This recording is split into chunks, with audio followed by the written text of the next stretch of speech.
ओम शांति। आज बाप दादा के 18 सितंबर 2020 के मधुर महावाक्य है। आज की मुरली धारणा युक्त मुरली है। विशेष बाबा कहते हैं, तुम बच्चे शांति स्थापन करने के निमित्त बनते हो, इसीलिए तुम्हें कभी भी अशांति नहीं फैलानी है। और दूसरी बात, बाबा सपूत बच्चे और कपूत बच्चों की क्वालिफिकेशन बताते हैं कि सपूत बच्चे कौन है और कैसे वो बाबा के मददगार बनते हैं। सुनते हैं बाबा के मधुर महावाक्य। ओम शांति। मीठे बच्चे, तुम विश्व में शांति स्थापन करने के निमित्त बनते हो। मीठे बच्चे, तुम विश्व में शांति स्थापन करने के निमित्त हो, इसलिए तुम्हें कभी अशांत नहीं होना चाहिए।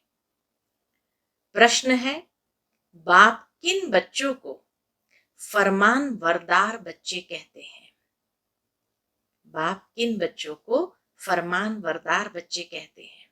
उत्तर है, बाप का जो मुख्य फरमान है कि बच्चे अमृत वेले सवेरे उठकर बाप को याद करो, इस मुख्य फरमान को पालन करते हैं। सवेरे सवेरे स्नान आदि कर फ्रेश हो मुकर्रर टाइम पर याद की यात्रा में रहते हैं। बाबा उन्हें सपूत व फरमान वरदार कहते हैं। वही जाकर राजा बनेंगे। कपूत बच्चे तो झाड़ू लगाएंगे। ओम शांति। इसका अर्थ तो बच्चों को समझाया है। ओम अर्थात मैं आत्मा हूं। ऐसे सब कहते हैं जीव आत्मा है। बाबा कहे, वास्तव में ओम अर्थात मैं आत्मा हूं।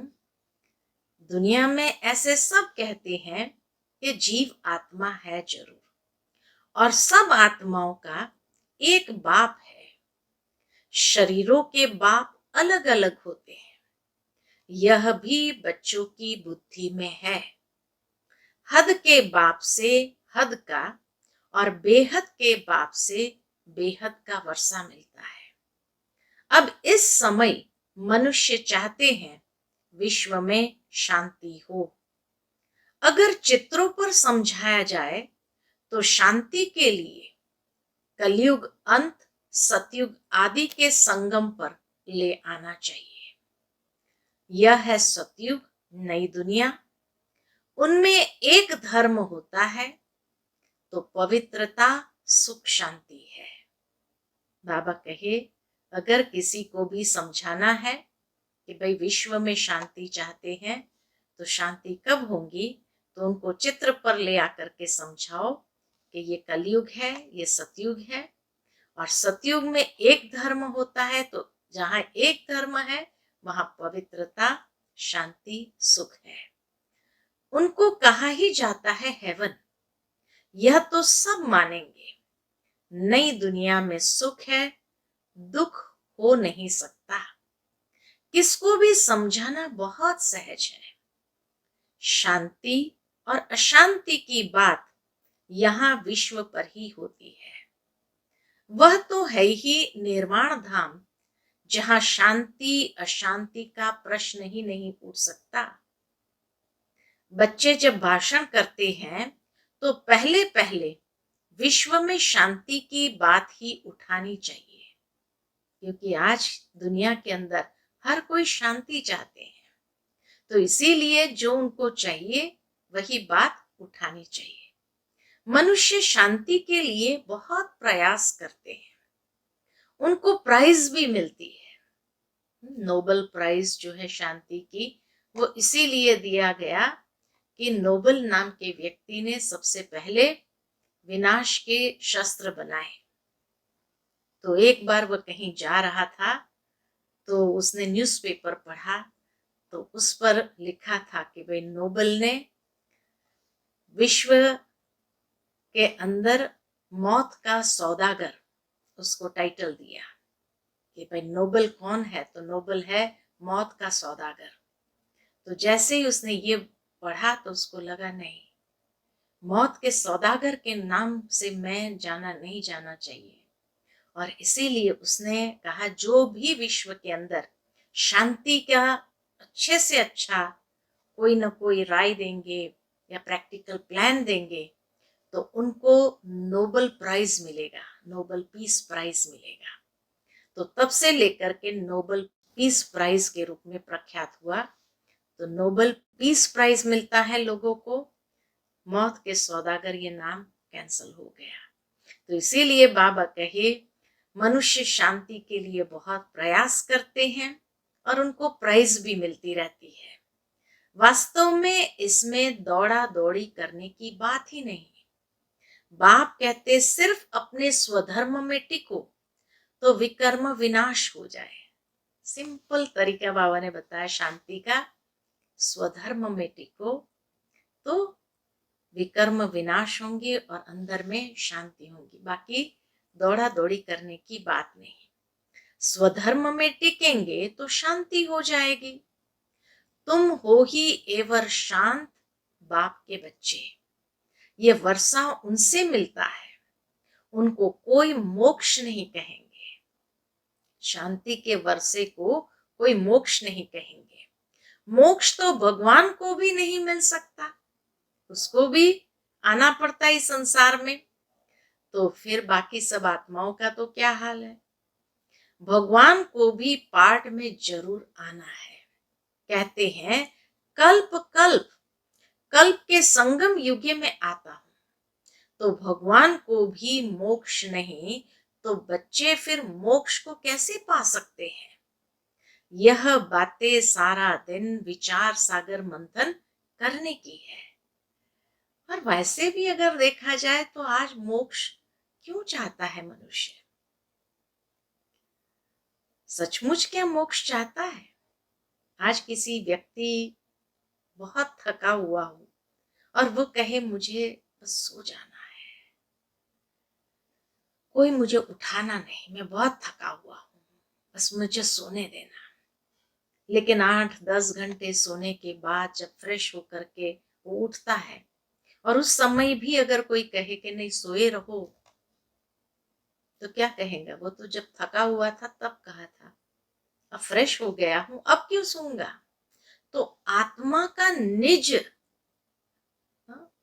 जो संस्कार है वो है कर्म में आना। मोक्ष में रहना उसका संस्कार नहीं है। हाँ, टेम्पररी जब थक जाता है तो आराम जरूरी है, लेकिन सदा काल कोई सोया रहे ऐसा हो नहीं सकता है। तो आत्मा का निज संस्कार है कर्म में आना। तो इसीलिए वो सदा काल का मोक्ष कोई भी नहीं चाहता है। और ये तो एक पलायन वृत्ति है, भागने की वृत्ति है। जो परमात्मा ने इतना सुंदर ये संसार बनाया है तो आना और जाना यही तो संसार का नियम है। इसीलिए आत्माएं आती है, पार्ट बजाती है और फिर जाती है। तो मोक्ष सदाकाल किसी को मिल नहीं सकता। बाप तो तुम बच्चों को ही समझाते हैं, तुम बच्चों को समझाने की प्रैक्टिस जास्ती है। शिव बाबा समझाते हैं तो तुम सब ब्राह्मण ही समझते हो। विचार सागर मंथन तुमको करना है। सर्विस पर तुम बच्चे हो, तुमको तो बहुत समझाना होता है। दिन रात सर्विस में रहते हैं, म्यूजियम में सारा दिन आते ही रहेंगे, रात्रि को 10-11 तक भी वहां आते हैं। सवेरे 4 बजे से ही कहां कहां सर्विस करने लग पड़ते हैं। यहाँ तो घर है, जब चाहे तब बैठ सकते हैं। सेंटर्स में तो बाहर से दूर दूर से आते हैं तो टाइम मुकर्रर रखना पड़ता है। यहाँ तो कोई भी टाइम बच्चे उठ सकते हैं, परंतु परंतु बाबा की श्रीमत देखो, ये नहीं कि कोई भी टाइम उठ सकते हैं, माना वेकेशन पर आए हैं तो 10 बजे 11 बजे भी उठे, नहीं। परंतु ऐसे टाइम तो नहीं पढ़ना है जो बच्चे उठे और जुटका खाए।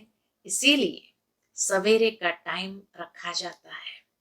जो स्नान आदि कर फ्रेश हो आए फिर भी टाइम पर नहीं आते तो उनको फरमान बरदार नहीं कह सकते हैं। फरमान बरदार या सपूत बच्चे का टाइटल नहीं मिल सकता है। लौकिक बाप को भी सपूत और कपूत बच्चे होते हैं ना, बेहद के बाप को भी होते हैं। सपूत जाकर राजा बनेंगे, कपूत जाकर झाड़ू लगाएंगे। मालूम तो सब पड़ जाता है ना। कृष्ण जन्माष्टमी पर समझाया है, कृष्ण का जन्म जब होता है तब तो स्वर्ग है, एक ही राज्य होता है, विश्व में शांति है। स्वर्ग में बहुत थोड़े मनुष्य होंगे, वह है ही नई दुनिया। वहां अशांति हो नहीं सकती। शांति तब है जब एक धर्म है। जो धर्म बाप स्थापन करते हैं, बाद में जब और धर्म आते हैं तो अशांति होती है। वहां है ही शांति। सोले कला संपूर्ण है ना। चंद्रमा भी जब संपूर्ण होता है तो कितना शोभता है। उनको फुल मून कहा जाता है। त्रेता में 3/4 कहेंगे, खंडित हो गया ना, 2 कला कम हो गई। संपूर्ण शांति सतयुग में होती है। 25% पुरानी सृष्टि होगी तो कुछ न कुछ खिटखिट होगी। 2 कला कम होने से शोभा कम हो गई। स्वर्ग में बिल्कुल शांति, नरक में है बिल्कुल अशांति। यह समय है जब मनुष्य विश्व में शांति चाहते हैं। इनसे आगे यह आवाज नहीं था। पहले यह आवाज नहीं था कि विश्व में शांति चाहिए। अभी ये बात है कि विश्व में शांति हो। इनसे आगे यह आवाज नहीं था कि विश्व में शांति हो। अभी आवाज निकला है, क्योंकि अब विश्व में शांति हो रही है। आत्मा चाहती है कि विश्व में शांति होनी चाहिए। मनुष्य तो देह अभिमान में होने कारण सिर्फ कहते रहते हैं विश्व में शांति हो। 84 जन्म अब पूरे हुए हैं। यह बाप ही आकर समझाते हैं, बाप को ही याद करते हैं। वह कभी किस रूप में आकर स्वर्ग की स्थापना करेंगे, उनका नाम ही है हेवनली गॉड फादर। ये किसको भी पता नहीं है हेवन कैसे रचते हैं। श्री कृष्ण तो रच न सके, उनको कहा जाता है देवता। मनुष्य देवताओं को नमन करते हैं, उनमें दैवी गुण है इसलिए देवता कहा जाता है। अच्छे गुण वाले को कहते हैं ना, यह तो जैसे देवता है। लड़ने झगड़ने वाले को कहेंगे यह तो जैसे असुर है। जो बहुत अच्छे स्वभाव के होते हैं उनको कहेंगे ये तो जैसे देवता है, और जो लड़ते झगड़ते रहते हैं तो उनको कहेंगे ये तो जैसे असुर है। बच्चे जानते हैं हम बेहद के बाप के सामने बैठे हैं, तो बच्चों की चलन कितनी अच्छी होनी चाहिए। अज्ञान काल में भी बाप का देखा हुआ है, 6-7 कुटुंब इकट्ठे रहते हैं, एकदम खीर खंड हो चलते हैं। कहां तो घर में सिर्फ 2 होंगे तो भी लड़ते झगड़ते रहेंगे। तो तुम हो ईश्वरीय संतान, बहुत बहुत क्षीरखंड हो रहना चाहिए। सतयुग में क्षीरखंड होते हैं, यहाँ क्षीरखंड होना तुम सीखते हो तो बहुत प्यार से रहना चाहिए। बाप कहते हैं अंदर में जांच करो, हमने कोई विकर्म तो नहीं किया, किसको दुख तो नहीं दिया। ऐसे कोई बैठकर अपने को जांचते नहीं। यह बड़ी समझ की बात है। तुम बच्चे हो विश्व में शांति स्थापन करने वाले। अगर घर में ही अशांति करने वाले होंगे तो शांति फिर कैसे करेंगे। लौकिक बाप का बच्चा तंग करता है तो कहेंगे ना यह तो मुआ भला। कोई आदत पड़ जाती है तो पक्की हो जाती है। यह समझ नहीं रहती कि हम तो बेहद के बाप के बच्चे हैं। हमको तो विश्व में शांति स्थापन करनी है। शिव बाबा के बच्चे हो, अगर अशांत होते हो तो शिव बाबा के पास आओ। बाबा कहे, अगर शिव बाबा के बच्चे हो और अशांत होते हो तो शिव बाबा के पास आओ, वह तो हीरा है। तो झट तुमको युक्ति बताएंगे, ऐसे शांति हो सकती है।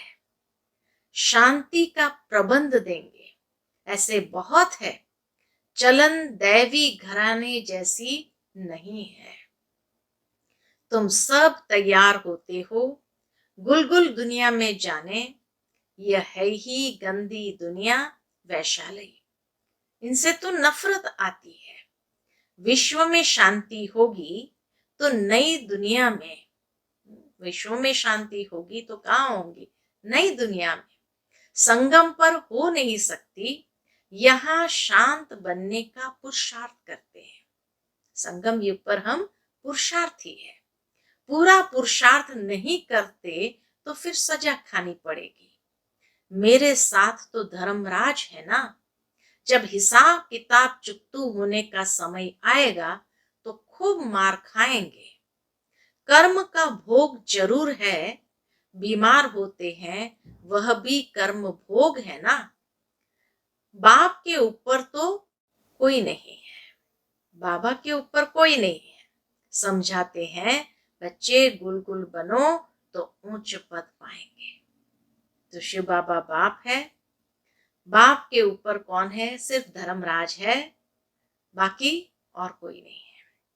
तो समझाते हैं, बच्चे गुलगुल बनो तो ऊंच पद पाएंगे, नहीं तो कोई फायदा नहीं। भगवान बाप जिसको आधा कल्प याद किया, उनसे वर्षा नहीं लिया तो बच्चे किस काम के। परंतु ड्रामा अनुसार यह भी होना है जरूर। तो समझाने की युक्तियां बहुत है। विश्व में शांति तो सतयुग में थी, जहां इन लक्ष्मी नारायण का राज्य था। लड़ाई भी जरूर लगेगी क्योंकि अशांति है ना। कृष्ण फिर आएगा सतयुग में। कहते हैं कलयुग में देवताओं का परछाया नहीं पड़ सकता है। यह बातें तुम बच्चे ही अब सुन रहे हो।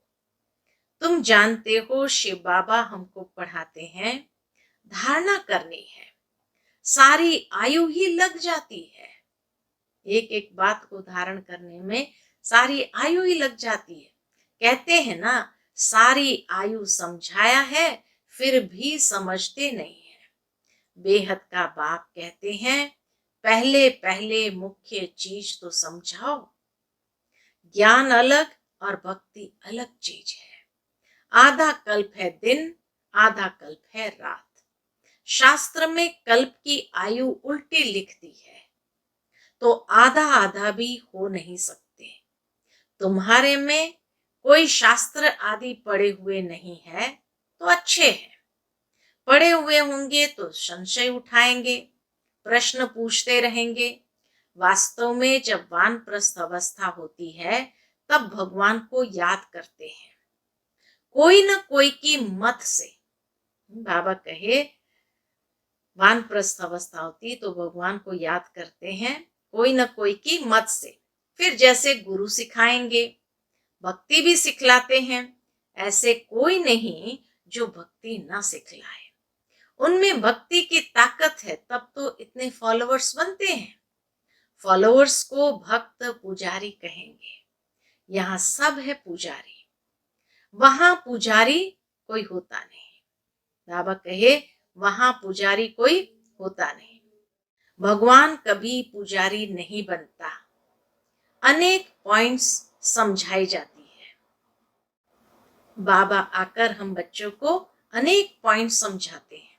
धीरे धीरे तुम बच्चों में भी समझाने की ताकत आती जाएगी। अभी तुम बतलाते हो कृष्ण आ रहा है। सतयुग में जरूर कृष्ण होगा, नहीं तो वर्ल्ड की हिस्ट्री ज्योग्राफी कैसे रिपीट होगी। सिर्फ एक कृष्ण तो नहीं होगा, यथा राजा रानी तथा प्रजा होगी ना। इसमें भी समझ की बात है। तुम बच्चे समझते हो, हम तो बाप के बच्चे हैं। बाप वर्षा देने आए हैं। स्वर्ग में तो सभी नहीं आएंगे, न त्रेता में सब आ सकते हैं। झाड़ आहिस्ते आहिस्ते वृद्धि को पाता रहता है। मनुष्य सृष्टि रूपी झाड़ है, वहां है आत्माओं का झाड़। यहाँ ब्रह्मा द्वारा स्थापना, फिर शंकर द्वारा विनाश, फिर पालना विष्णु द्वारा। अक्षर भी यह कायदेसर बोलना चाहिए। बच्चों की बुद्धि में यह नशा है, यह सृष्टि का चक्र कैसे चलता है, रचना कैसे होती है। अब नई छोटी रचना है ना, यह जैसे बाजोली है। पहले शूद्र है अनेक, फिर बाप आकर रचना रचते हैं ब्रह्मा द्वारा ब्राह्मणों की, तो ब्राह्मण हो जाते हैं चोटी। चोटी और पैर आपस में मिलते हैं। कृष्ण के लिए दिखाता है ना, अंगूठा चूसता हुआ आया, तो चोटी और पैर आपस में मिलते हैं। पहले ब्राह्मण चाहिए। ब्राह्मणों का युग बहुत छोटा होता है। पीछे हैं देवताएं। यह वर्णों वाला चित्र भी काम का है। यह चित्र समझाने में बहुत इजी है। वैरायटी मनुष्य का वैरायटी रूप है। समझाने में कितना मजा आता है। ब्राह्मण जब है तो सब धर्म है। शूद्र से ब्राह्मणों का सैपलिंग लगता है। मनुष्य तो झाड़ के सैपलिंग लगाते हैं। बाप भी सैपलिंग लगाते हैं जहां विश्व में शांति हो। तो बाबा का सैपलिंग है, विश्व में शांति कैसे हो, उसका सैपलिंग बाबा लगाते हैं। अच्छा, मीठे मीठे सिक्के लदे बच्चों प्रति माता पिता बाप दादा का याद प्यार और गुड मॉर्निंग। रूहानी बाप की रूहानी बच्चों को नमस्ते। हम सब रूहानी बच्चों की रूहानी माता पिता बाप दादा को याद प्यार, गुड मॉर्निंग और नमस्ते नमस्ते। शुक्रिया बाबा, शुक्रिया। आज की मुरली से धारणा के लिए मुख्य सार है। पहली पॉइंट, सदा स्मृति रखनी है कि हम है ईश्वरीय संतान। हमें क्षीर खंड होकर रहना है। किसी को भी दुख नहीं देना है। अंदर में अपनी जांच करनी है कि हमसे कोई विकर्म तो नहीं होता है। अशांत होने तथा अशांति फैलाने की आदत तो नहीं है। आज का वरदान है, एक बाप दूसरा न कोई। इस स्मृति से बंधन मुक्त योग युक्त भव। एक बाप दूसरा न कोई, इस स्मृति से बंधन मुक्त योग युक्त भव। अब घर जाने का समय है, इसलिए बंधन मुक्त और योग युक्त बनो। अब घर जाने का समय है, इसलिए बंधन मुक्त और योग युक्त बनो। बंधन मुक्त अर्थात लूज ड्रेस, टाइट नहीं। ऑर्डर मिला और सेकंड में गया, इसको कहते बंधन मुक्त। ऐसे बंधन मुक्त योग युक्त स्थिति का वरदान प्राप्त करने के लिए सदा यह वायदा स्मृति में रहे कि एक बाप दूसरा न कोई। क्योंकि घर जाने के लिए व सतयुगी राज्य में आने के लिए इस पुराने शरीर को छोड़ना पड़ेगा। तो चेक करो, ऐसे एवर रेडी बने हो या अभी तक कुछ रस्सियां बंधी हुई है। यह पुराना चोला टाइट तो नहीं है। आज का स्लोगन है, व्यर्थ संकल्प रूपी एक्स्ट्रा भोजन नहीं करो। व्यर्थ संकल्प रूपी एक्स्ट्रा भोजन नहीं करो तो मोटेपन की बीमारियों से बच जाएंगे। व्यर्थ संकल्प रूपी एक्स्ट्रा भोजन नहीं करो तो मोटेपन की बीमारी से बच जाएंगे। अच्छा, ओम शांति।